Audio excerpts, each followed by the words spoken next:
This is chapter 2 of Michelle Magorian's Goodnight Mister Tom, and chapter 2 is called Little Weirwold. I assume that's the village where William, or Willie as he's known in the book, is staying with Mr. Tom Oakley. Willie gave a short start and opened his eyes. In a chair opposite sat Tom, who was drinking tea and looking at a book. Sammy, who had been watching the slight twitching movements that Willie had made in his sleep, now stood at his feet. Tom looked up. "You feeling better?" he asked. "You's looking better." He poured him out a mug of hot sweet tea and handed it to him. "Here, you get that down you." Willie looked apprehensively at his feet, which were now being sniffed by Sammy. "He won't harm you," said Tom. "He's a spry old thing, but he's as soft as butter, ain't you, old boy?" And he knelt down and ruffled his fur. Sammy snuggled up between his knees and licked his face. "See," said Tom, "he's very friendly." Willie tried to smile. "You want to learn something what'll make him happy?" He nodded. "Hold one of your hands out, palm up, like that," and he showed the inside of his rough brown hand. Willie copied him. "That's so he knows you ain't going to harm him, see? Now, hold it out towards him and tickle his chest." Willie leaned nervously forward and touched Sammy's fur. "That's the idea. You just keep doing that." Willie stroked him. His fur felt silky and soft. Sammy gave his fingers a good lick. "He likes you, see? When he licks you, that's his way of saying, 'I likes you, and you makes me happy.'" Willie held his hand out stiffly while Sammy lavoured it with his tongue. "Why does he sniff?" he asked, as Sammy crawled under the blanket to get to his legs. "He likes to know what everything smells like, so he knows who to say hello to and who not." "Stop it," said Willie, as Sammy put his nose into his crutch. "Naughty dog." Immediately Tom dragged him from under the blanket and he began barking and chasing his tail. "You'm getting overexcited, Sam. He needs a good romp in the fields." And he looked at Willie. "And I reckon you do and all," he thought. Willie pushed the blanket to one side, wormed his way to the end of the armchair, and slid onto the floor. "Smells like rain," said Tom, leaning out of the front window. "You got gum boots?" Willie shook his head. "No, mister." "Best put your mackintosh on, anyways." The three of them trooped out into the hallway. Willie stared at the ladder. "That's your room up there, sort of attic." "Mine?" He didn't understand. Did Mr. Oakley mean he was going to have a room to himself? Tom handed him his mackintosh and nodded. Sammy leapt up excitedly. "Hang on a minute, Sam. We's just going." Tom looked at Willie's mac on the way out and noticed how thin it was. They walked down the pathway and out of the gate, Sammy leading, Tom striding after him, and Willie running to keep up with them. It was late afternoon now. The sun hung in a fiery ball above the trees. A mild breeze shook the leaves and a few dark clouds scudded across the sky. Sammy ran backwards and forwards, barking ecstatically. "That dog's half mad," Tom said to Willie, but found that he was talking to the air, for Willie was several yards behind, still trying to keep up. His cheeks flushed with the effort. "You're a quiet un. Why didn't you tell me I was going too fast?" But Willie could not answer and only gasped incoherently. Tom slowed down, and Willie walked more easily beside him. He stared up at the gruff old man who was so kind to him. It was all very bewildering. He looked down at Tom's heavy brown ankle boots, his thick navy overcoat, and the green corduroy cap with the tufts of white hair sticking out at either side.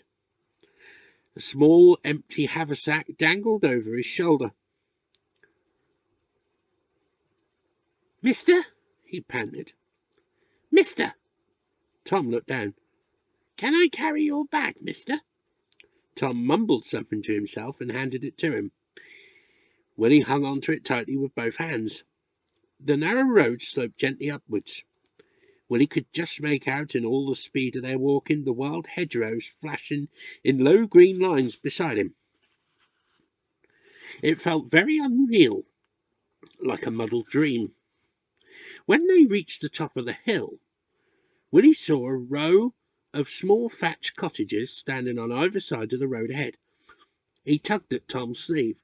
"Mister," he gasped, "they got straw roofs." "That's thatch," said Tom. "What's—" But he bit his lip and kept silent. Tom glanced down. "I got some pictures of them at home. We'll have a look at them tonight." Willie squeezed the bag more tightly. Across the road, a plump middle-aged woman with grey and auburn hair was peering out of the window. She disappeared for an instant and opened her front door. "Hello, Tom," she said, looking with curiosity at Willie.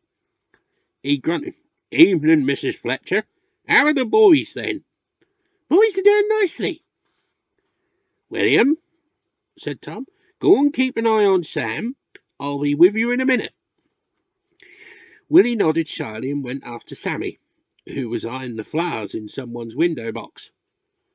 "Skinny old scrap, ain't he?" said the woman, sticking a loose grip firmly into her bun. Tom gave another grunt. "I didn't believe it was true when I heard," she continued. "I ain't got room myself, but Mrs. Butcher got two to contend with. Girls, mind you, but they're regular tearaways, and Mrs. Henley, she had three last week, and they keep running away. Homesick like," and she sighed and patted her chest. "How's the knitting coming on?" said Tom, changing the subject. "What are you on about?" she said, leaning back and looking at him. "Since when have you been interested in my knitting?" "Since now," he replied shortly. He pushed his hands into his pockets and scraped one of his boots against a piece of stone. "Busy, are you?" he asked. "No more than usual. Could do with a thick jersey. Not for me, mind." And he looked at Willie trundling on ahead. "You ain't got a clothing, you know. They should have brought that with them." "Well, he haven't," said Tom gruffly. "Can you knit me a jersey or can you not? That's what I'm asking." "If that's what you want." "And," he continued, "you don't know where I can get some good stout boots, small like, and I don't want no commentary, just want to know." "I'll ask around." He mumbled his thanks and strode on up the road. Mrs. Fletcher stood quite motionless and stared after him until she was sure he was out of earshot. "Madge," she cried, running into the next cottage. "Madge, you'll die when I tell you." The road leading through the row of cottages extended into a long stretch of open country with lanes leading off it. A small shop inside the last cottage stood at the corner. "Won't be long," said Tom, and he took the haversack from Willie and left him and Sammy sitting on the stone steps. Willie stared in amazement at the fields. His thin woolen socks heaped around his ankles. As Tom came out, he became conscious of them again and quickly pulled them up. Sammy sniffed at the food in the bag, and Tom tapped him tenderly on the nose and slung it on his back. "If I start getting me stride up again," he said to Willie, "you just call out." It was a long, quiet road, the silence broken only by the whirring of a tractor in the distance. They turned to the right and walked down a tiny lane. Willie's attention was drawn to a small brown bird in one of the hedgerows. Tom stopped and put his finger to his lips, and they stood and watched it hopping in and out among the changing leaves. "That's a hedge sparrow," he whispered. "See its beak? Very dainty." The bird looked up and flew away. "And shy." They carried on down the lane towards a farm. Sammy was already sitting waiting for them. his tail thumping the ground impatiently from side to side. They pushed open the long wooden gate where he sat. It squeaked and jingled on its hinges as they swung it behind them. Tom led Willie round the back of a large cream-coloured stone house towards a wooden shed. A middle-aged man with corn-coloured hair, and the bluest eyes Willie had ever seen, was sitting on a stool milking one of a handful of cows. Willie gazed at the gentle way he fingered the udders, and at the warm white liquid spurting out into a bucket underneath. "Mister," he said, tugging at Tom's coat sleeve. "Mister, what's that?" Tom was astounded. "Ain't you never seen a cow?" But Willie didn't answer. He was too absorbed in watching the swollen udders decrease in size.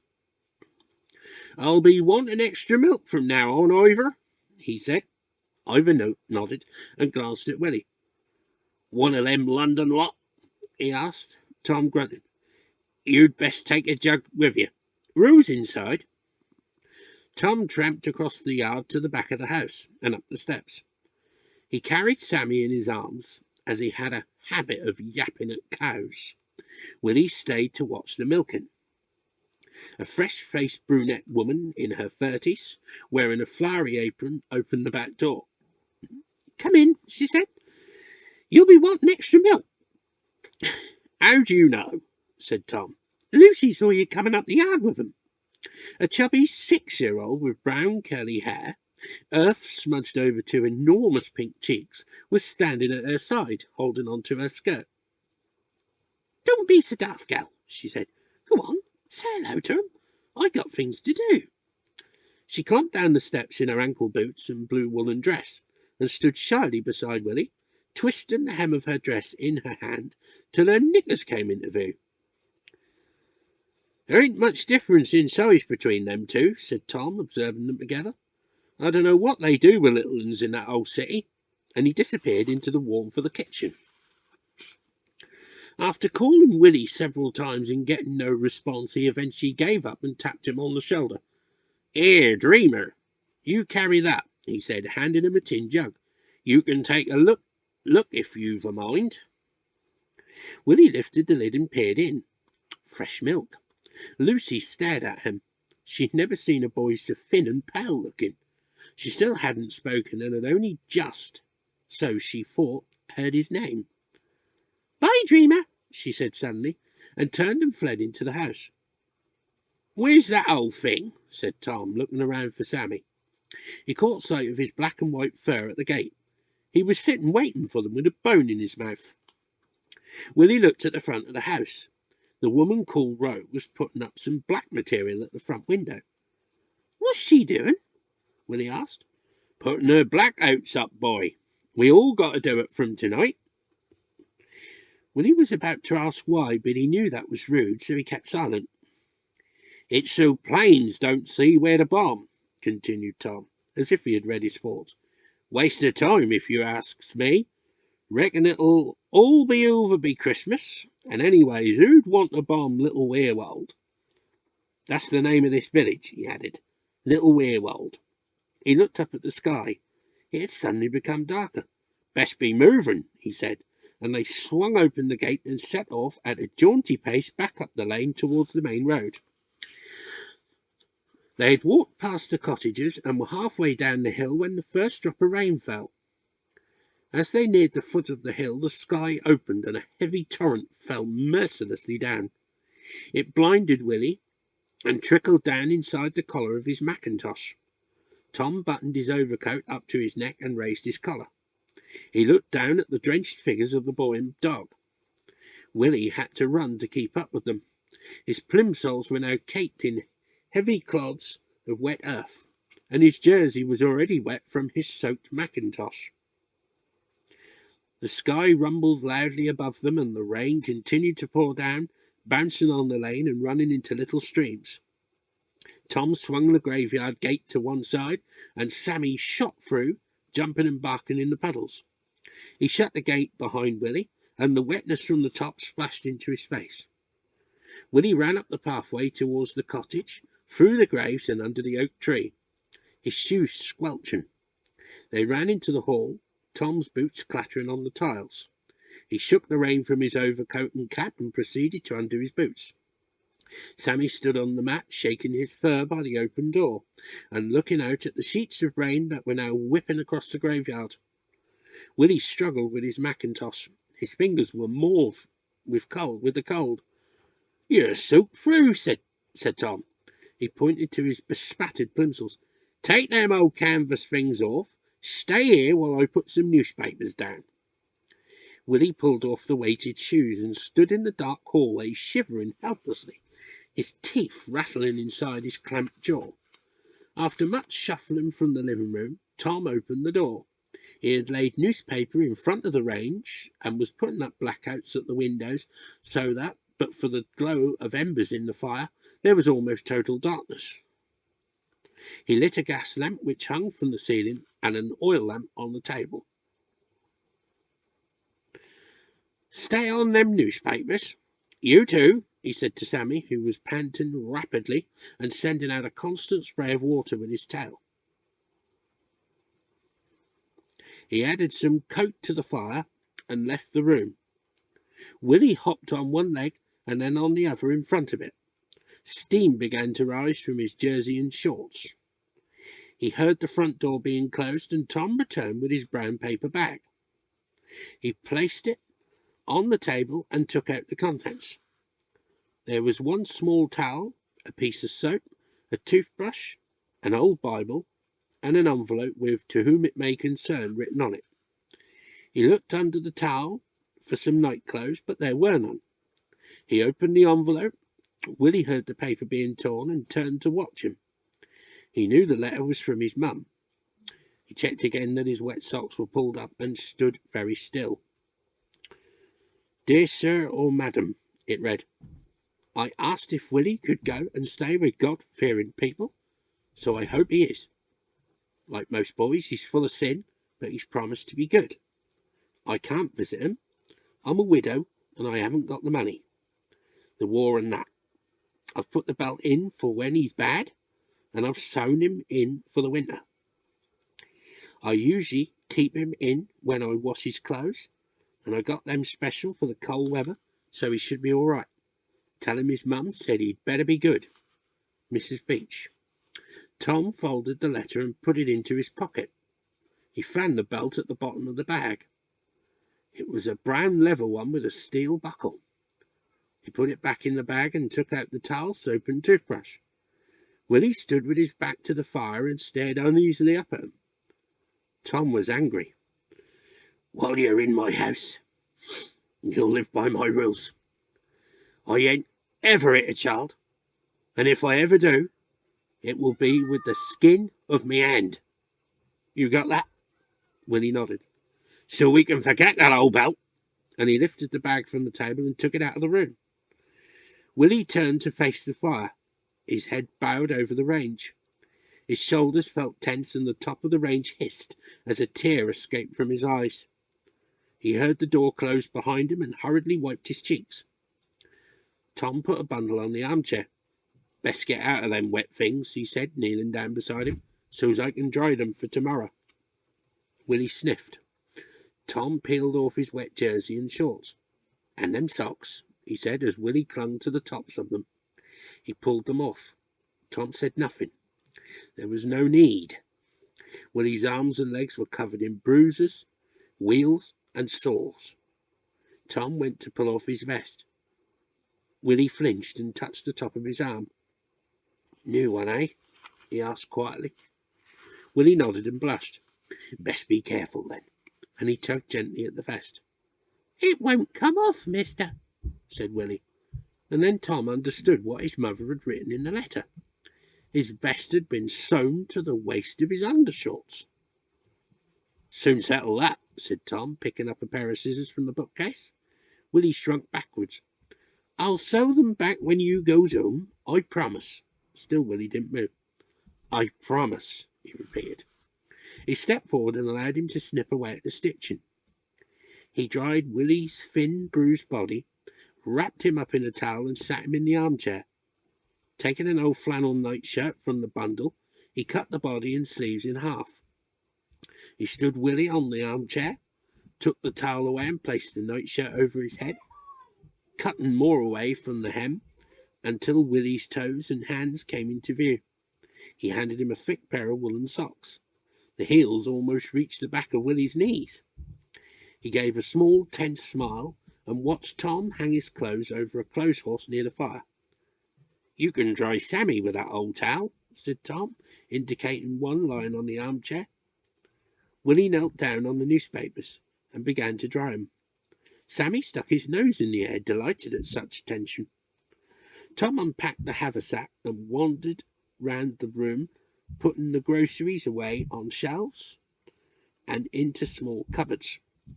He cracked some eggs into a saucepan, adding milk and butter. Slicing a few large pieces of bread, he put one on the end of a long fork. "You toasted bread afore?" he asked. Willie looked up at him and shook his head. "Here, have a go," said Tom, handing him the fork. Willie sat on the stool holding it in front of the fire, his long socks trailing across the floor. Tom placed a bowl beside his feet which was filled with scraps of meat and biscuits for Sammy, who had already started chewing the end of one of the socks. Willie placed the toasted bread on plates, while Tom spooned a large quantity of steaming scrambled eggs on them. A bowl of hot buttered boiled potatoes stood in the middle of the table. "You can sit down now," said Tom. Willie picked up a potato in his hands, gasped and dropped it onto his plate. Feverishly he attacked the meal. His small elbows stuck out at the sides as he cut and ate food in a frenzy. When the meal was eaten, Tom unwrapped a small brown package which contained 4 pieces of dark, homemade ginger cake. "One for the night, one for tomorrow," said Tom, handing him a piece. Willie had never eaten cake before. When he had finished it, he leaned back in his chair and, resting his hands on his stomach, he watched Sammy, who was making a series of strange noises in his food, while his tail continued to wag from side to side. Tom heated up some water on the range for the dirty dishes. "You can look through them books if you like," he said, indicating the shelves under the side window. Willie got up from the table excitedly and moved towards them. Then he stopped and frowned. "I got to read the Bible," he said miserably. Tom gave a grunt. "I'll tell you a Bible story myself, in my own way. That do you?" "Yeah, thanks, mister." "Pull out that puffy to sit on." "Poofy?" said Willie. Tom pointed to a low, round, cushiony type seat next to the armchair. Willie squatted down in front of the shelves and chose 3 books. He pulled out the puffy and sat on it with them propped on his knees. "Ain't you going to open one, then?" asked Tom. "After me Bible." Tom sat down in the armchair and lit his pipe. He leaned back, puffing at it, wondering which one to tell. Willie watched him and pulled his strange sack-like garment over his feet. "Noah's Ark!" exclaimed Tom. "That's a good 'un." He looked at the books Willie had chosen and picked some others from the bookcase with animal pictures in them. "Once long ago," began Tom, and Willie leaned forward to listen until finally he stood up and leaned on the arm of the armchair to get a closer look at the pictures. Tom mumbled on in his own way, a little flattered at the rapt attention he was receiving. The gas lamp hissed gently above them, and the coach stirred softly in the range. Even the rain outside seemed to cease falling so heavily. When Tom had finished, he found Willie gazing at him with adoration. Feeling a little embarrassed, he quickly cleared his throat and glanced up at the clock. He made Willie cocoa and left him with Sammy to look at the straw roofs, while he went upstairs to put up more blackouts. Willie sat back on the puffy and traced his fingers over the pictures. He blew over his cocoa and gave Sammy some of the skin, feeling rather important at doing so. Tom appeared at the door with a lamp, and Sammy began to crawl through his legs.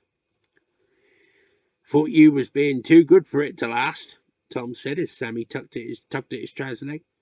"Gimme the cocoa, William, and you carry the book." Willie climbed up the ladder, but the enormous socks kept making him slip. After much balancing and juggling with cocoa, book, and dog, they all 3 eventually reached the attic. It was a tiny room, shaped rather like a ridge tent. The ceiling sloped downwards at both sides with a straight piece in the centre. The wooden floor was covered by 2 mats. A small bed lay under one eave, and blackouts were pinned on the slanting window beside it. Tom had swept the room clean and had fixed the lamp to a hook on the white plaster ceiling. It was hanging there alight. Beside the bed was a low window table.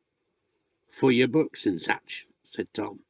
He pointed to a china chamber pot on the floor at the end of the bed. "That's so you don't have to go outside if you wants to go to the toilet," he explained. The heat from the front room rose up through the floorboards so that the room, although bare, was warm. Willie crawled under the bed and curled up into a ball. "What you doing?" asked Tom. "You gets into it, not under it." "What, right inside?" exclaimed Willie. Tom drew back the sheets and Willie climbed in between them. He stroked the blankets with his hands. Sammy, meanwhile, was standing impatiently at Tom's side, wagging his tail in lunatic fashion. "Go on, you daft dog," said Tom, and he leapt onto the bed between Willie's arms and licked his face. Slowly Willie put his arms around him, gave him a small cry and burst into tears. "Sorry, mister," he blurted out, and he buried his head into the dog's fur. Tom sat on the edge of the bed until the crying had subsided a little. "Here," he said, handing him a large white handkerchief. "Have a blow in that." Willie looked up shamefacedly. "I ain't ungrateful, mister. Honest, I'm happy." And with that he gave another sob. Tom nodded, and Sammy licked one of the tears from his face. "You can have the lamp lit for 10 minutes, he said, patting the dog. "But mind you behave yourself, Samuel." He made his way downstairs to the front room and turned Willie's damp clothes around. His pipe was on the table. He picked it up and tapped the old tobacco out onto the range. "Best not get fond of the boy, Thomas," he muttered to himself. He sat back in the armchair and watched the smoke drifting upwards from his pipe towards the gas lamp. He glanced at Willie's thin grey clothes. "Suppose another pair of socks and one of them balaclava things won't come amiss," he thought, sinking into a quiet reverie of jerseys and boots. It was interrupted by sounds of scrabbling from upstairs. He climbed up the steps, pipe in mouth, grunted out a few words as he entered the attic, and blew the lamp out, plunging them all into total darkness. "Take them blacks down now," he mumbled, removing them from the window. "You warm enough?" Willie raised his head. "Yeah," he answered, and he sank happily back into the soft white pillow. Tom stared out of the window and chewed the end of his pipe. He gave a little tap on the floor with his foot, and then moved towards the bed and gently ruffled Willie's hair. He was halfway down the hatch with Sammy in his arms when he remembered something. "Don't forget them old prayers." "No, mister," said Willie. He paused for an instant. "And you'd best call me Tom. Good night, and God bless." And with that he descended from view, closing the trapdoor behind him. "Good night, Mr. Tom," Willie whispered. He listened to the door downstairs close and slipped out of bed to look through the window. A dark cloud floated across the moon. The sky thundered, followed quickly by a crack of lightning that lit up the whole sky.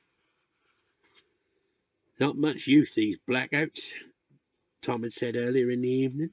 Still, it was fine, thought Willie, standing in the moonlight. He could just make out the 2 rows of cottages and the fields beyond them. A dog howled in the distance. Underneath the attic, Tom sat in his armchair with Sammy collapsed across his feet. He held a large black wooden paint box on his lap. He raised the lid, gazed for an instant at the contents, and quietly blew away the dust from the tops of the brightly coloured pots.